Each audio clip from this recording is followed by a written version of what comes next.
Hey, hey, hey, scrappy people. Tracy Reed here today, coming at you with a beautiful layout with the beautiful Cocoa Daisy Penelope collection scrapbook kit.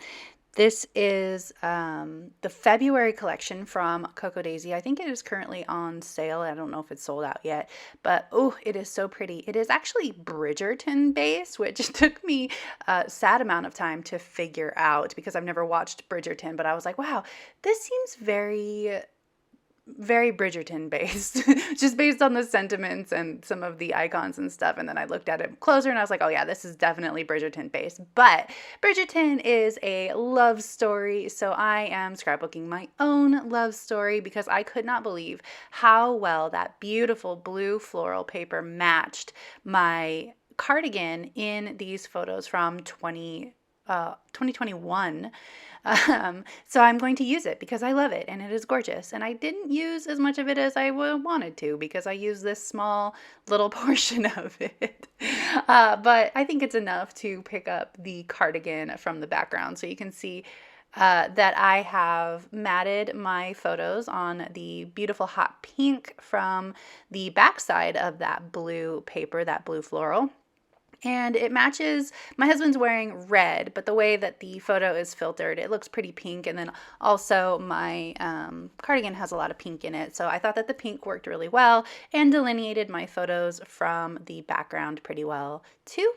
Then I matted it on that really pretty collaged paper from the 12 by 12 scrapbook paper add-on. These are all from the 12 by 12 scrapbook paper add-on, and I'm trying to decide what I want to be in the background and what kind of look I'm going for. I did really like that floral and this blue too, but I thought that the light blue looked the best with the contrast between the darker papers.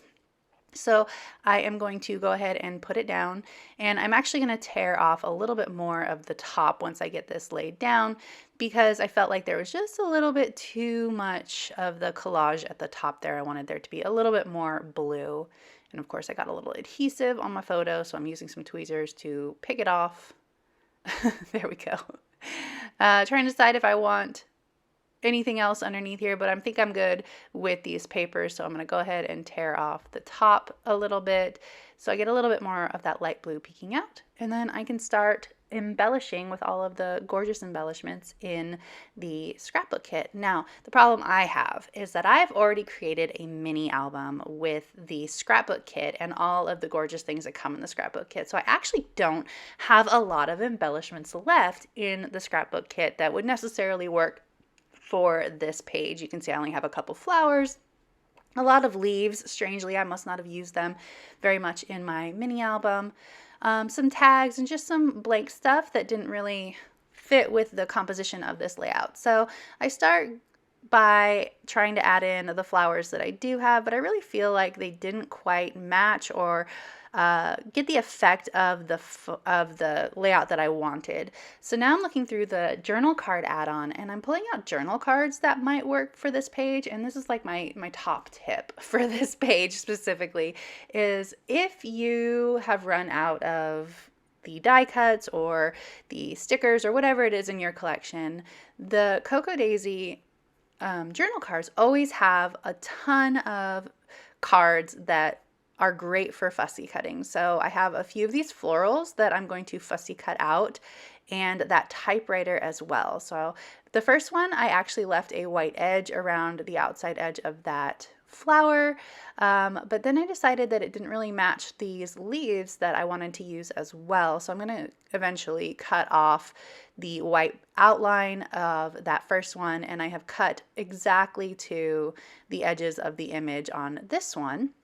And I'm going to layer these leaves behind it. I used an X-Acto knife to cut out the inside edges. It was very fussy for me. I enjoyed it. It took a long time. This whole layout took about an hour with all of the rub-ons and the fussy cutting and all of the stuff that I did. I always love labor of love layouts. Whew, say that 10 times fast. So I'm sticking these to the back here, and I only applied glue to where I knew the leaves would be so that I can still move it around if I want to. I'm going to go ahead and cut the leaves off of this die cut because I didn't feel like they looked too awesome with the leaves that I wanted to add underneath. So I'm going to go ahead and cut off the white outline too. Just carefully going in and doing that. And then it's going to match the rest of the layout a little bit better, and I can add it underneath that photo with some leaves in the background. I have that Hopeless Romantic chipboard piece that I want to use, as well as the I Am Yours chipboard piece. I thought that was cute for this page.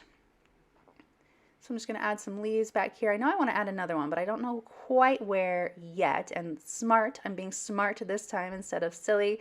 And I am not adding that leaf that has adhesive to it before I know where I want it to go. I'm not always that smart, as you remember if you watch my layouts. I often stick before I think, but for this one layout, I didn't do that. All right, so I've got some really pretty pink clusters here, bringing in some more of that navy with the Hopeless Romantic chipboard. And now I'm looking through the rest of these chipboard pieces to see what else I want to add. And I think I'm going to add that slide just because I think it looks good there. I am eventually going to peel off a lot of the chipboard behind that slide so that it's not so thick, because I have chipboard sitting on top of it. It's chipboard sitting on top of chipboard, and it was too much chipboard, too much depth. So I will eventually pull the backing off.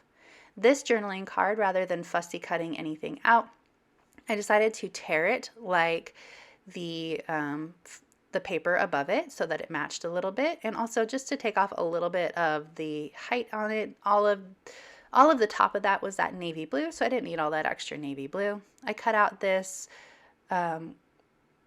typewriter from the journal card that it was on and put it up there with the floral cluster. And now I'm going to start incorporating in, well, I will eventually start incorporating in these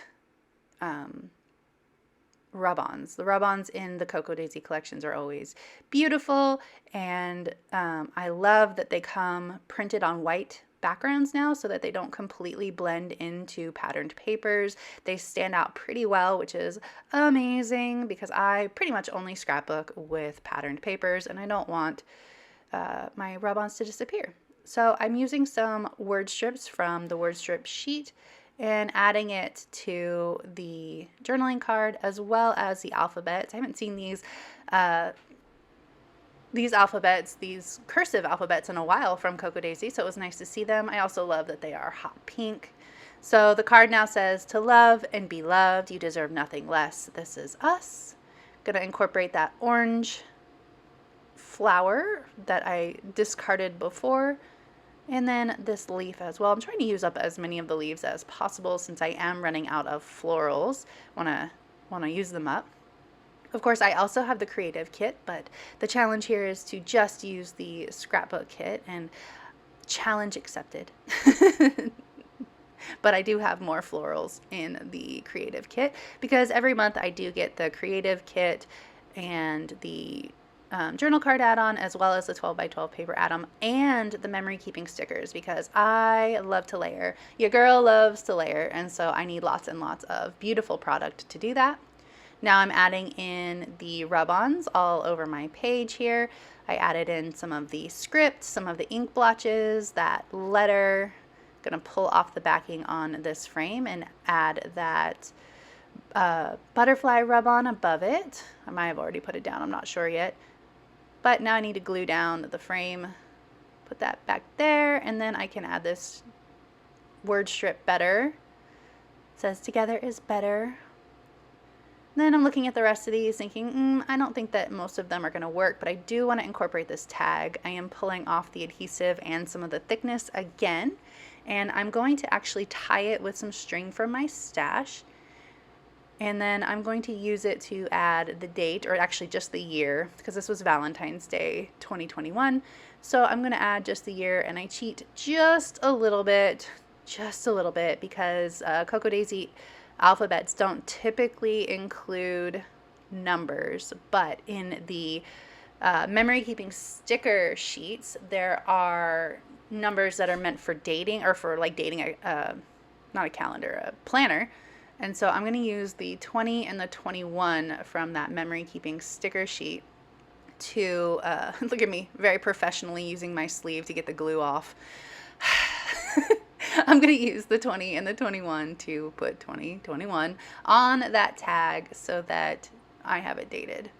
Very nice. All right, the last thing that I'm going to do before I add some enamel dots to make it adorable is I'm going to rough up the edges of the papers and the cards that I've used, because I felt like it could use a little texture for one thing, but also I felt like I wanted to make sure that just like everything matched that torn edge. I could have inked things, but pulling up stuff and inking things after the fact just didn't seem appealing to me. So instead, I'm just pulling up the edges of things neatly and roughing them up. And I think that that adds a nice texture to the page, makes it more visually interesting, just enough to make it not quite so flat. And so I'm doing all of the edges of the mats, as well as I'm going to do the edge of the blue paper too. You can see that I really think ahead. I very much plan out my layouts and all of my techniques that I'm going to use in advance. That way I'm not ripping things up off the page. Oh wait, no, that's not me. That's definitely not me. I always do things in the wrong order. All right, the last thing I'm going to do is add a couple of pink enamel dots down to this corner to add some pink in, and then I'm going to call it good. So if you enjoyed this video, I'd love it if you give it a thumbs up. If you're new here, go ahead and subscribe. I would love to have you. If you don't already, you can follow me over on Instagram. I'm at Tracy M. Reed. I'd love to see you over there as well. There is an affiliate link to Cocoa Daisy in the description box below if you are interested in starting a subscription. And I will see you next time. Thank you.